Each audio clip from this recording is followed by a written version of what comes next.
An excellent beef eating experience is about more than just flavor. Tenderness is a large part of it. And the American beef herd as a whole isn't all that tender. The vast majority, if you look at a bell-shaped curve, American cattle tenderness is about a 3 to 3.5. That's where the vast majority of cattle are. You only have like 2 to 5% of the American cattle herd are Tenant at 10. Is marbling enough?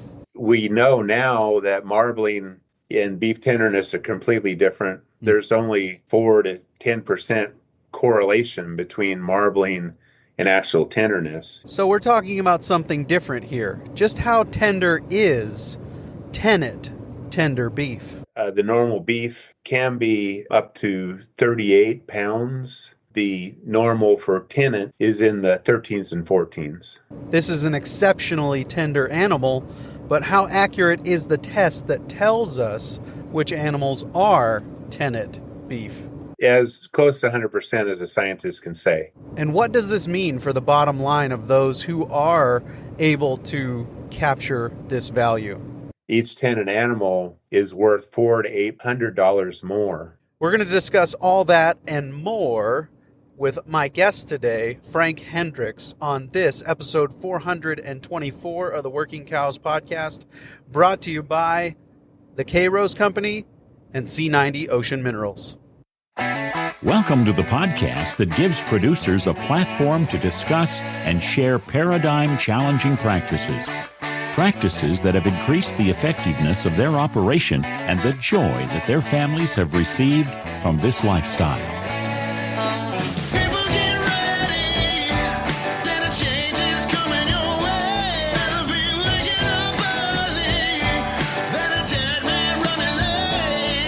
Howdy, everybody. It's Clay Connery, host of the Working Cows podcast, recorded exclusively in the Understanding Ag Studios. As you may hear, traveling down the road today, west of Pierre, South Dakota, my son is driving, and we are on our way to Sunshine Bible Academy for their Mega Teen Retreat. But I really wanted to get this episode to you so you had time to make plans for some of the things that we're going to discuss with my guest today, Frank Hendrix. And we're going to talk to him about his journey to finding out that there's a correlation and genetic markers that are very accurate in predicting very tender beef. And I'm really looking forward to sharing that conversation with you right after a word from our sponsor today, the K-Rose Company. Marketing your bull sale doesn't have to break the bank. At K-Rose Company, they understand the cost of traditional marketing can add up quickly. And that's why they've put together the Bull Sale Marketing Guide, a free resource designed to help you market smarter, not harder. Inside, you'll find tips on how to lower your marketing costs while reaching new buyers and maximizing your visibility. Whether you're a seasoned rancher or just getting started, this guide can help you make the most of every marketing dollar. Head to workingcows.net/424 to download your free guide today. Frank, thanks for joining me today on the Working Cows podcast. You're very welcome, Clay. I was really glad and honored to be on your Working Cows podcast and listen to you a whole bunch. And it's interesting to be on it. This is my first podcast, so if I mess up some, just let me know. No, it'll be great. Yeah, I really appreciate some of the folks who've reached out and said, hey, this guy you want to talk to. And we're going to get there eventually, but we got to kind of document the story of how you came to be able to predict with a high degree of confidence the tenderness of beef is kind of where this all goes in the end, right? Yes, it's a little bit of a story to get there. When we left graduate school, we went farming and ranching with my wife's my in-laws, her parents in Eastern Oregon. And in their ranch, they have cattle, sheep, and hogs, and a lot of acreage. And I was in the management there for about 12 years. And WSU came and recruited me back into faculty position at WSU. I got to take a my research projects with me, which was really a big bonus for me because I've always been a little bit research minded and a little bit out of the box thinking. When I went back to WSU as a faculty member, I took a project called the Heavy Muscled Sheep Project with me. It was one ram that had an anomaly that a certain percentage of his offspring had 3 square inches, and of course, so the normal lamb ribeye is about 1 square inch. So it really attracted my attention. It was this rancher was in Oklahoma, Piedmont, Oklahoma, actually, and his kids were winning the carcass contests, which is a big deal in Oklahoma and Texas. Yeah, not so much up here in the Pacific Northwest, but it attracted my attention. And so I developed a heavy muscled sheep project. And some of the scientists working on it was my genetics lab was at Utah State University. Noel Cockett was there, and then U.S. Sheep Experiment Station at Du Bois, Wyoming, University of Wyoming, and Idaho, and WSU, of course.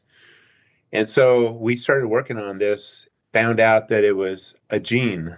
It was really interesting. The inheritance took us a long time to figure out.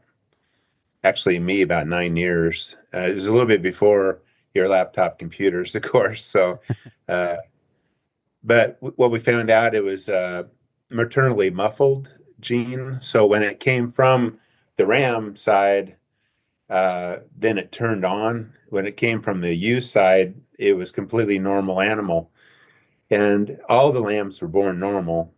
And about, I'd say 60 days of age, the inheritance from the ram side, they started looking really muscle bound, like Arnold Schwarzenegger. I mean, you'd walk out, and all of a sudden these lambs were just hugely muscled. That really was an interesting project. It took us a long time to figure it out. Noel Cockett's lab at Utah named it Callipege, and it was a gene. And so kind of a funny scientific story here. The Noel's lab was all females in the lab, and wonderful people. And of course, I had to go to Logan every once in a while and work with them, and a lot of sparring going on about being the only guy in the lab and things like that.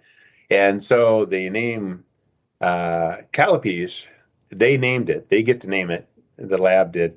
Well, it's Greek for nice rear end. It's what girls say about guys on the beach. And so it was a little bit of a joke, and I was the brunt of it. But that's what the name came from. And so, but it was really cool working with them, and we got it worked out and started working on different crosses and things. But as it turned out, about 10% of the time, the Callipege lambs were tough. And unfortunately, not just a little bit tough, but they were like very tough, like a shoe. And I always thought it was a bloodline situation. But the American sheep industry asked me to quit working on it. And definitely, I did not want to hurt the American sheep industry. I was doing it to help them. And so we stopped working with sheep completely at that time, like they asked. And pretty depressing time for me, actually. But as it ended up, I gave the research to some fellow scientists, one at Stanford and one at MIT. And they work with earthworms. So genes are genes, and they actually both got a Nobel Prize for gene silencing. And so Callipege ended up being the foundation block for epigenetics, which is how genes turn off and on. And the really cool thing about that was God has a plan for these things. And what happened was these new, all the cancer drugs and schizophrenia and diabetes drugs that are coming out are gene silencing drugs. and they're directly because of the cowpeas gene. I thought that was wonderful.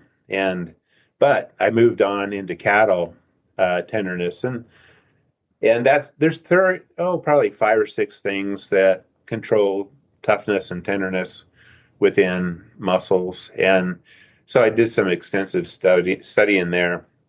About the time when I started studying it, there was a patented gene marker group called Lipton that's still being used by American Angus Society and Neogen, Zoetis, and those guys. That's the only other marker group associated with tenderness in beef. But they developed leptin is a ranking method. So they were trying to rank 1 to 10. And because of so many markers and so many SNPs, which a SNP is a single nucleotide polymorphism, those are the things we read to determine a marker. But because there's so many, it is questionable how accurate it is. At times, it's about 30% accurate. And so I started trying to find verification of other markers. And there's currently about 8,000 markers available in the cattle genome. But many of them have not been verified. And so to do anything with them, you have to kind of figure out, think through the process. How could I verify that this marker does this? And this is a little bit like Ancestry.com, hairy knuckles and stuff. But so I was able to develop a set of verification samples and then work through statistics so that they were accurate, and then started looking for markers. And I found a couple markers that are technically 100% accurate, as if you can have anything 100% accurate. Tenant is, and that's what I trademarked as Tenant. So it's on a 1 to 10 scale. If you rank tenderness in beef, which we don't, it's the 10s. So that's how that came up. It took me 10 years to establish the verification group, so it takes a long time.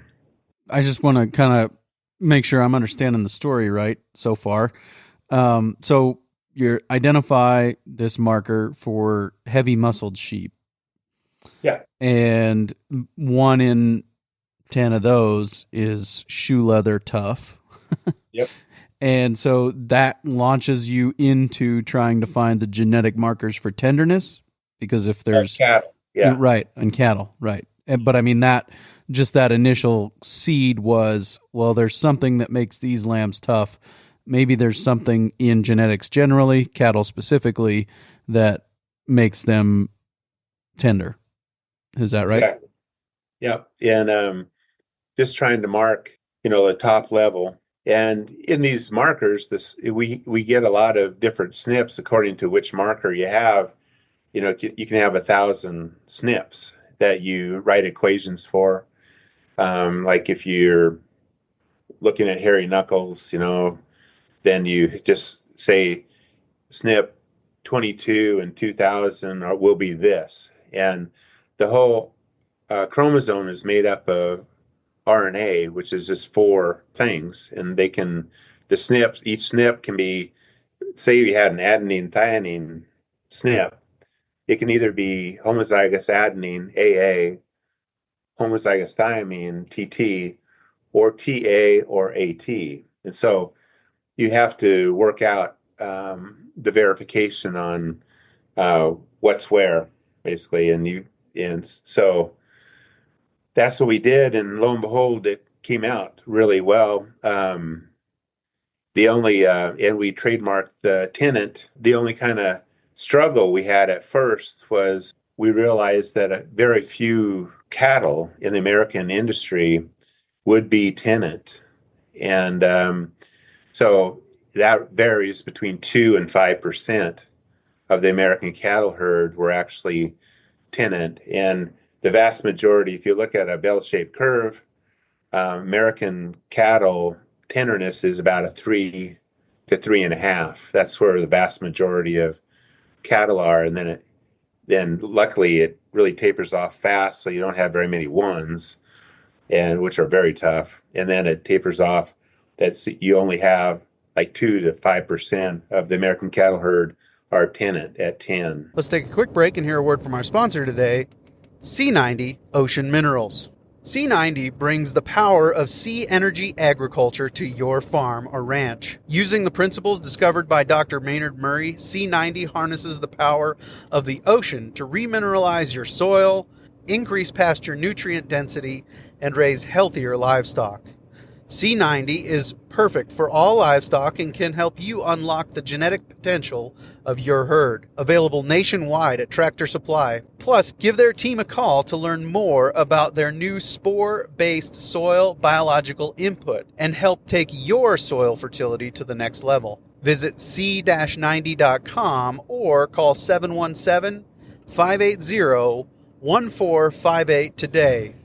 C90. A wave of nutrition. Yeah. How accurate is this marker? 100%. Yeah. And as close to 100% as a scientist can say. Right. It just is the way it is. And when it hits all the SNPs correctly, then that's what you have. And so it really is a different paradigm to beef tenderness than we've ever known before. Well, to step back a little bit, the USDA system for beef quality, of course, was originally established in 1926, but went into effect in 1946, which revolves around marbling. We know now that marbling and beef tenderness are completely different. There's only like a 4 to 10% correlation between marbling and actual tenderness. That's why we even see Wagyu animals, Wagyu beef can be tough. So yeah, we're trying to help that industry out too. When you're talking about the U.S. standards for beef quality, that's prime, choice, select. Is that part of what you're talking about there? That's exactly what we're talking about, Clay. And people get paid on that day in and day out, of course, but that's quality grading. And that's limited to marbling only, whereas you could have a well-marbled steak that was tough. And you often do.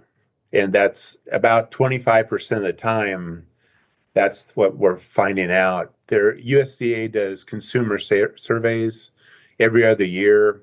And for the last 30 years, actually, the consumer surveys have, other than animal welfare and safety, the next thing is tenderness. And we see that about 25% of the time in commercially raised beef, it's just not as tender as it should be. And in the grass-fed side, about 66% of the time is what the consumer surveys are saying it's not tender. And in the grass-fed industry, they can sell all the hamburger they can produce, but the roast and the steaks have a little bit of a problem. And so that's originally what I was kind of aiming towards, is to help the grass-fed industry, but it does help the commercial industry a lot too. And the conventional wisdom probably there would be that the grass-fed beef is less tender because of the way it was finished, that it wasn't finished properly, and if it was finished better, it would be more tender. But do you think that's an accurate assessment of the conventional thinking on it? I'm not sure finished properly is the correct wording. It's just finished differently. And they are most time marketed right off of a pasture or something. And they do have less marbling, which most time is less flavor and can be tough. They're also a little bit younger normally than commercially raised beef. Can you put in perspective how tender Tenant beef is? I'm guessing I've eaten a lot of 3s and 4s and maybe never any 10s. I don't know, but can you put it in perspective in some way, how tender it is, or do we just have to, have those Sam's Club sample on the fork to really know the difference. Well, soon you will have Sam's Club fork samples, but the deal is with Warner Bachelor shear, with the normal beef can be up to 38 pounds to in the 20s. And the normal for Tenant is in the 13s and 14s. So there's actually a significant difference, highly significant difference between a 3 and a 7, and then again from a 7 to a Tenant. So there's two correlation coefficients there, significant difference correlations. And the Warner Bachelor shear I did is outdated because now USDA has new protocols for running Warner Bachelor shear, and we're in the process of getting it done again to show that, and it will be nothing but better because now USDA makes you age the samples. So, and the samples I took were just cut and then thrown in the freezer until I could run the Warner Bachelor shear. And so no aging whatsoever. So the numbers are a little bit high across the board, but they will have those numbers before very long. So, are there populations within the United States or maybe the world beef herd that you have noticed consistently outperform others? Yeah, this brings me to, so let me back up a little bit. So I was trying to boost up our business, get going when we started in February 2024. My son and I run the business. It's a 2-horse show right now. So we went to AI companies, the top 3, and asked to evaluate their semen sire, their sire directories, and all 3 agreed, and we did find only about 2%.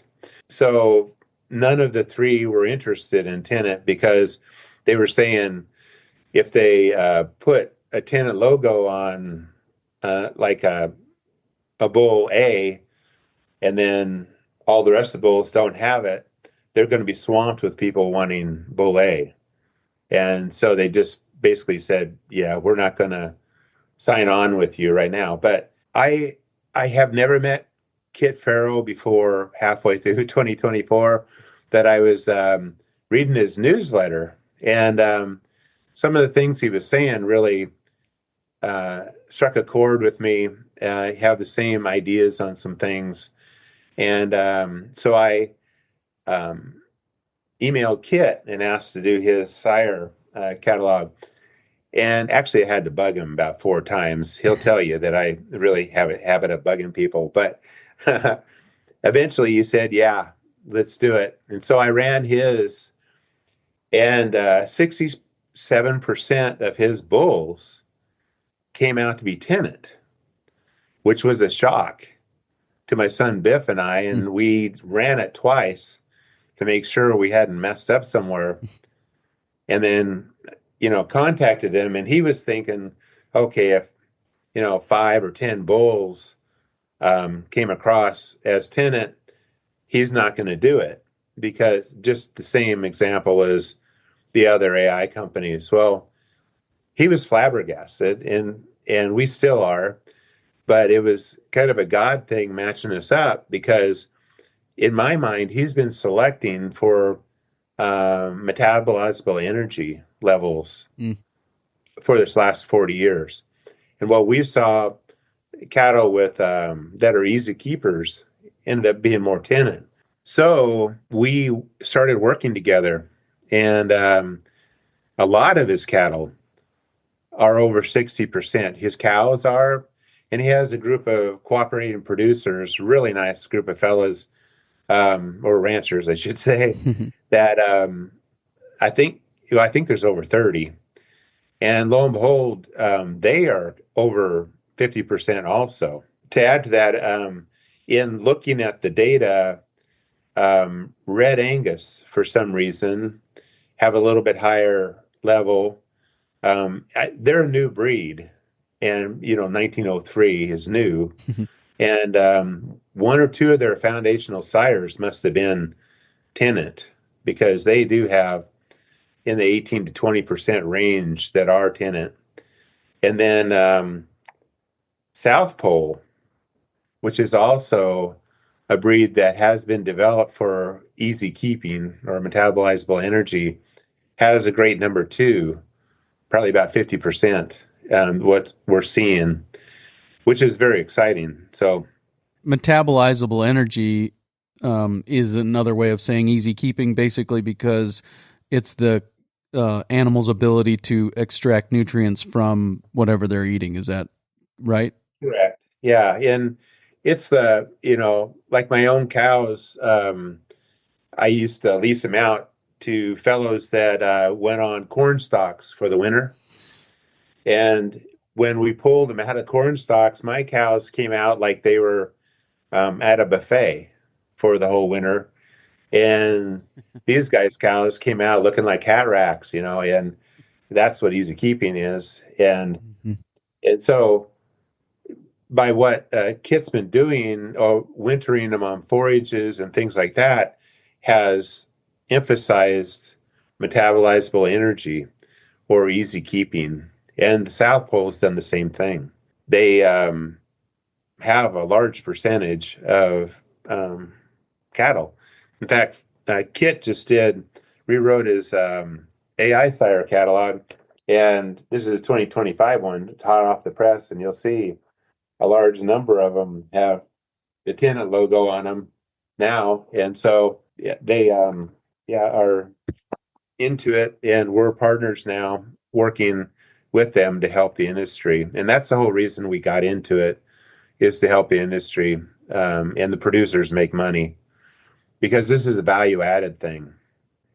Ag economics guys are telling me, and I don't know how they got this now, Clay. So they're saying that each Tenant animal is worth $400 to $800 more as a carcass. And in these high prices, now is the time to be switching to something that is value added, if you can, because sooner or later the market, the cycle is going to start rolling again. And if you have a bunch of Tenant cows, young cows especially, you're going to have an advantage over the cows that are normally threes and fours.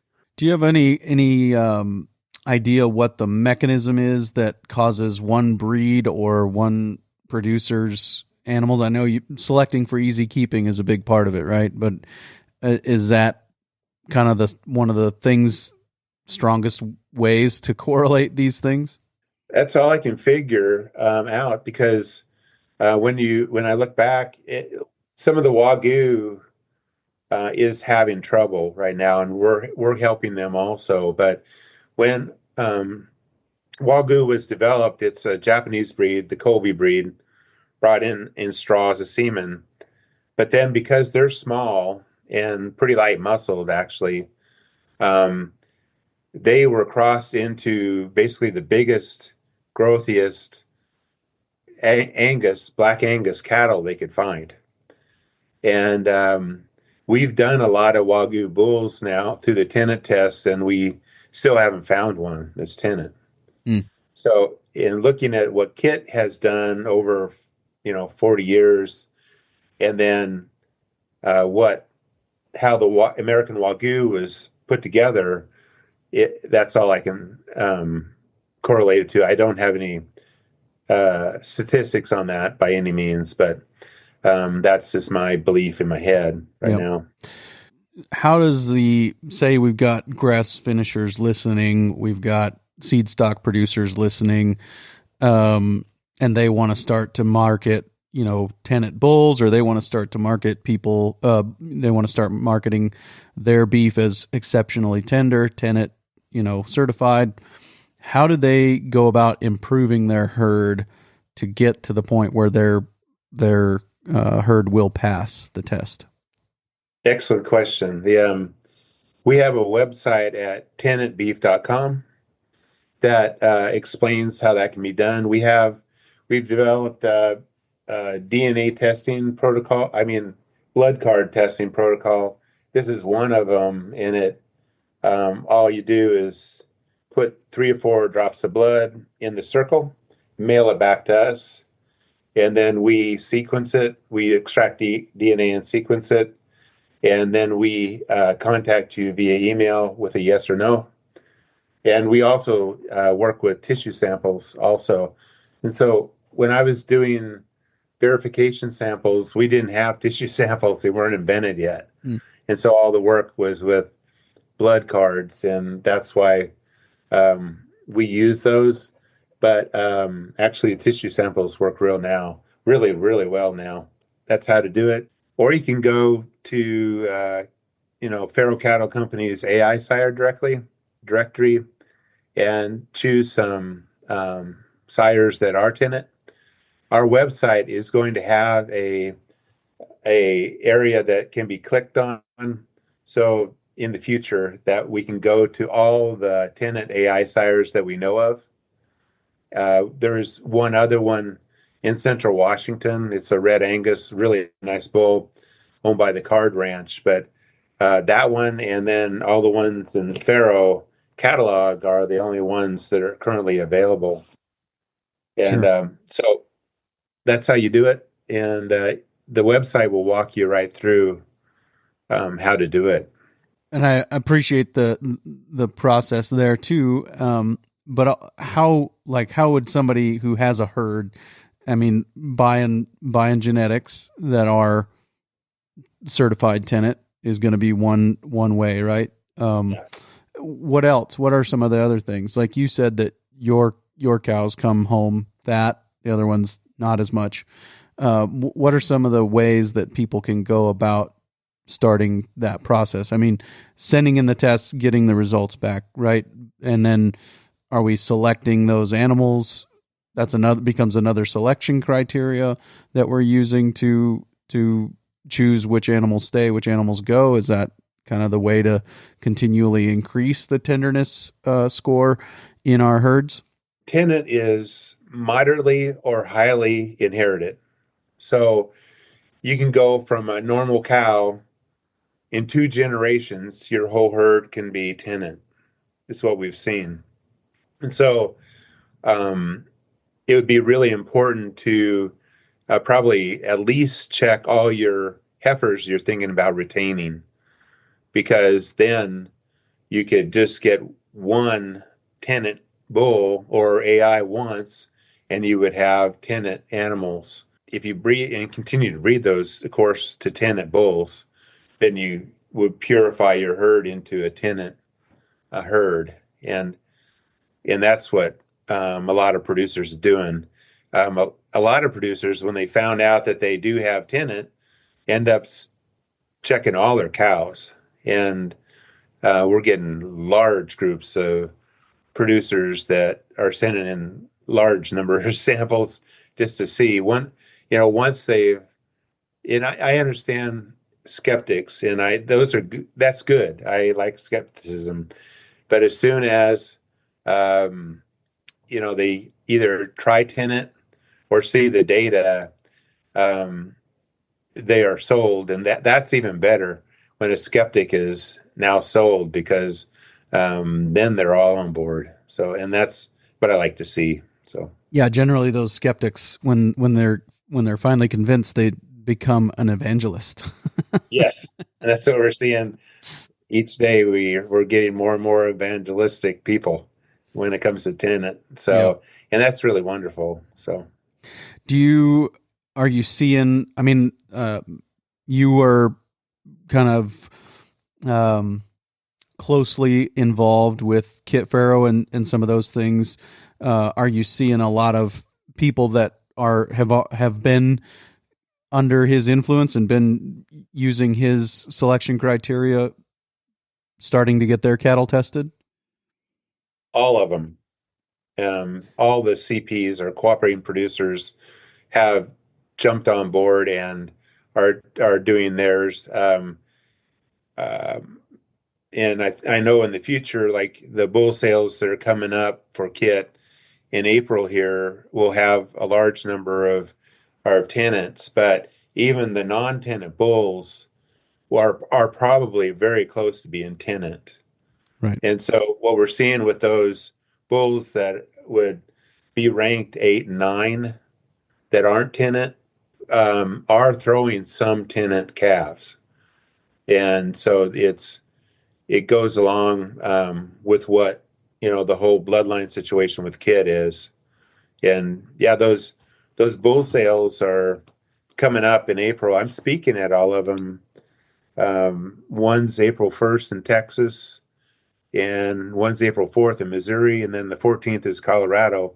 And I think you can go on the Faro Cattle Company website to get those dates and things. And he just got this bull catalog of all the bulls that'll be on sale there, and a huge percentage are tenant animals. So Sure. And so you haven't yet spoken to kind of the groups that are gathering for the bull sales there? no, I have not yet. I see. Okay. I'll be the day before the sale. I'll be speaking, and it's quite humbling. I get a lot of calls, like a couple producers from Oklahoma said, "We're bringing a bus to Texas. Are you sure you're going to speak there?" And I said, "Yeah, but the food truck's going to have to up their game, I think, a little bit in some of these because there are going to be a lot of people there, and rightfully so." So sure. Yeah. Well, this will be out right before that, so should be able to, if you're listening to this in the first couple of days after it released, you should be able to go and catch that. Or I don't know. Sometimes I think those talks at the sales are videoed and put up later, so you can see that as well. So give people the opportunity to check some of those things out. So yeah, I guess that's kind of the crux of my question. My curiosity is around, everybody can improve their herd. And one way to do it is to select the easy keeping animals and just continue to challenge them and find them. And maybe the faster way to do it is to find some of these, and I'm imagining more and more Tenant certified seed stock producers, and to bring their seed stock into your herd as well. yes, and I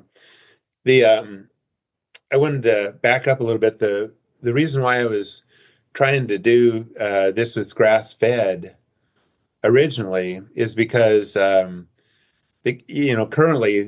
the large carcasses right now, they're actually at 220 days on feed in some cases, and the choice and prime really aren't needed. And so my thinking was, for an animal welfare point of view, not having cattle in feedlots as long or at all or as long is a good deal. And then not having to feed them up to the choice and high prime length of time is also a good deal. But then looking at even the manure that's produced by one animal at 220 days, that is really significant. And environmentally, it's a lot better to have the ability to have tenant. And I'm not against feeding tenant animals, up into the choice range, but definitely the 220-day feeding period really isn't needed in a confined area. I wanted to tell you, we had a cutout last week, and I can't name the company it was against, okay, but it's a contest. And it was a well-known, probably world leader in value-added marketing. You buy steaks in the mail, and they come around Christmas time. So it was a really big deal. And they brought in a carcass. It was prime marbling. It had been on feed for 230 days. Plus, it was 45-day wet aged. And I guess this is normal, what they do to get a superior product. Ours came right off of forage, no age at all, and it was a high select or really low prime animal, and we won. Mm. And that really turned some heads. We're going to be doing a large number of cutouts over this last month. Tim Goodnight is handling this for us, and that made some people some believers there, and it will continue to do that. And so we're really excited about this. But again, it's a paradigm shift in the cattle industry. And so we do have some skeptics out there, but we're bound and determined to change everybody. So I think if you think about the pleasurable eating experience of a steak, I think that the range of flavor is probably not as wide as the range of toughness. Right. You're right. And so so I think that there's probably more gains to be had in the eating pleasure, or the how good that experience is in upping our tenderness more than upping our flavor. Would you agree with that? Agreed. Yeah, even a select graded animal has marbling and it has the beef flavor. You don't need as much as a high prime or Wagyu to get the same flavor. It's in there. It's a good product, and God made cows to graze, as far as I'm concerned, and longer I can keep them grazing and have a good product, I'm happy to do it. So yeah, well, and isn't God good? Yeah, that the animals that are the most tender are also the ones that are easy keeping, which means the ones that won't break the bank to keep them alive and get them to be finished and edible. Yeah, and it's kind of the natural process. Even with bison in the past, on hard winters, it'd be the easy keepers that would be the ones calving, and the ones that aren't easy keepers would be the ones dying in the ravine somewhere. So it's kind of a natural process if you think about it. So Yep, for sure. So we've covered a lot of ground. We've covered many years and maybe decades of your life trying to find these correlations. Are there other pieces of this that really need to be included here? Probably just that it's a small company. We just started in 2024. We are two-man outfit, family, and been in the cattle industry my whole life. I actually, when I was trying to work my way through college, I had a VOAG instructor talk to my dad and said, "Hey, Frank has to learn something to work his way through college." So I sheared sheep through college. In Arizona, believe it or not. That's crippling, but I used to be tough. But it's wonderful to be on the cutting edge of this, and our goal is to help American beef producers be more profitable. So, yeah, very good. Well, I think we've kind of documented the process. If people are interested in it, they can check out the show notes page for today and find links to tenetbeef.com. And that is spelled TENET, beef.com. And they can find right there on the website the link to certify their herd and go down that path. Yeah, and I really appreciate, Clay, to speak with you. You have a wonderful podcast. Yeah, this is my first, and and glad it was you to be able to be on the air with. Well, so.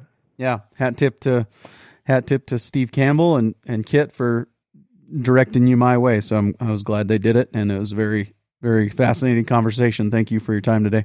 You're welcome. Thank you.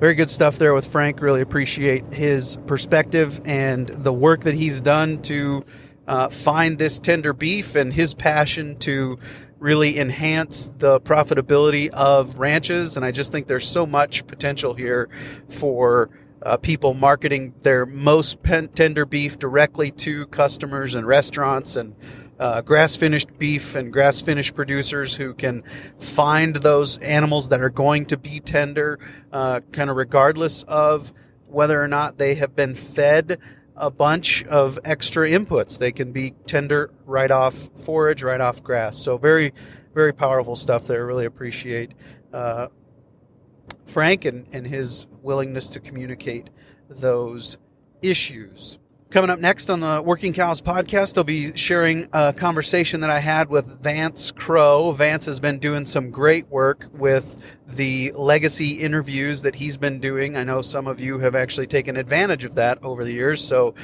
really great work that he's been doing to capture people's life stories in a way that is very high quality and in a way that unearths new information that maybe the families didn't even know before. And I'm going to talk to him on this upcoming episode about ways that his perspective has changed and the ways that these interviews have changed him and impacted him. So look forward to sharing that with you coming your way real soon on another episode of the Working Cows podcast. We invite you to visit workingcows.net to subscribe to the show via iTunes or Stitcher. You'll also find detailed show notes pages, resources from our guests, and the industry leaders who have influenced them. For more ideas on putting your cows to work for you in a more profitable way, tune in next week.